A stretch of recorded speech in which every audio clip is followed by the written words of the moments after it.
क्या आप जानते हैं कि एक बार एक ऐसा राक्षस आया जो इतना विशाल था कि उसका मुंह ही एक बड़ी गुफा जैसा दिखाई देता था और भोले भाले ग्वाले उसे सच में गुफा समझ बैठे। लेकिन वह कोई गुफा नहीं बल्कि एक भयानक असुर था, अघासुर। आज हम सुनेंगे भगवान श्री कृष्ण की अद्भुत अघासुर वध लीला, जो हमें यह सिखाती है कि भगवान अपने भक्तों की रक्षा के लिए किसी भी संकट का अंत कर देते हैं। एक दिन वृंदावन में सुबह का समय था। चारों ओर हरियाली, मधुर पक्षियों की आवाज़ और यमुना की ठंडी हवा बह रही थी। भगवान कृष्ण अपने मित्रों के साथ गाय चराने के लिए वन की ओर जा रहे थे। सभी ग्वाले बहुत खुश थे। कोई बांसुरी बजा रहा था, कोई नाच रहा था, कोई हंसी मजाक कर रहा था। कृष्ण भी अपने सखाओं के साथ हंसते खेलते जंगल की ओर बढ़ रहे थे। लेकिन उसी समय दूर कहीं एक भयानक राक्षस उनकी राह देख रहा था। वह राक्षस था अघासुर। अघासुर पूतना और बकासुर का भाई था। जब उसे पता चला कि कृष्ण ने उसके भाई बहनों का वध कर दिया है तो उसने मन ही मन बदला लेने की ठानी। उसने सोचा, आज मैं कृष्ण और उसके सभी मित्रों को एक साथ निगल जाऊंगा। वह सोचकर अघासुर ने एक विशाल अजगर सांप का रूप धारण कर लिया। उसका शरीर कोई योजन लंबा था। उसका मुंह इतना बड़ा था कि वह किसी पहाड़ की गुफा जैसे दिखाई दे रहा था, जबकि जीभ रास्ते की तरह बाहर फैली हुई थी। दांत पहाड़ों की चोटी जैसे चमक रहे थे। कुछ ही देर में कृष्ण के मित्र उस जगह पहुंच गए।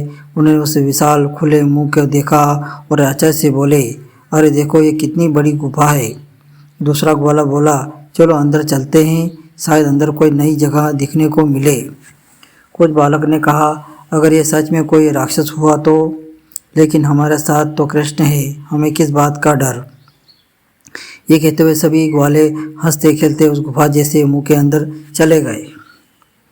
कृष्ण जी सब समझ चुके थे कि यह कोई गुफा नहीं बल्कि अघासुर नाम का राक्षस है, लेकिन उसने सभी मित्रों को उसके अंदर जा चुके थे।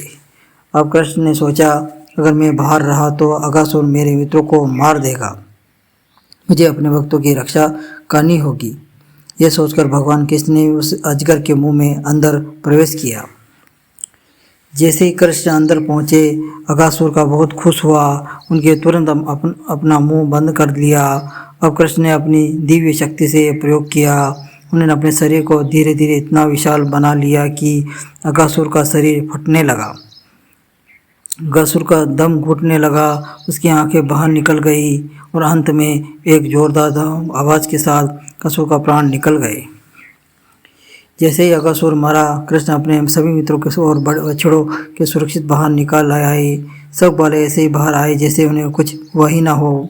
आकाश में देवताओं ने यह अद्भुत लीला देखी और फूलों की वर्षा करने लगे। सभी देवता बोले, धन्य है कृष्ण, भगवान श्री कृष्ण, जो आपने भक्तों की रक्षा के लिए हर संकट को समाप्त कर दिया। इस अद्भुत लीला से हमें यह सीख मिलती है कि जो भी सच्चे मन से भगवान श्री कृष्ण का स्मरण करते हैं, भगवान हमेशा उनकी रक्षा करते हैं। कितना भी बड़ा संकट क्यों ना हो आ जाए, भगवान अपने भक्तों को कभी अकेला नहीं छोड़ते। तो दोस्तों, ये थी भगवान श्री कृष्ण की अघासुर वध की अद्भुत लीला। अगर आपको ये कथा अच्छी लगी हो तो वीडियो को लाइक कीजिए, शेयर कीजिए और हमारे चैनल को सब्सक्राइब जरूर कीजिए। ऐसी ही अद्भुत कृष्ण लीलाएं सुनने के लिए हमारे चैनल को बने रहिए। जय श्री कृष्ण।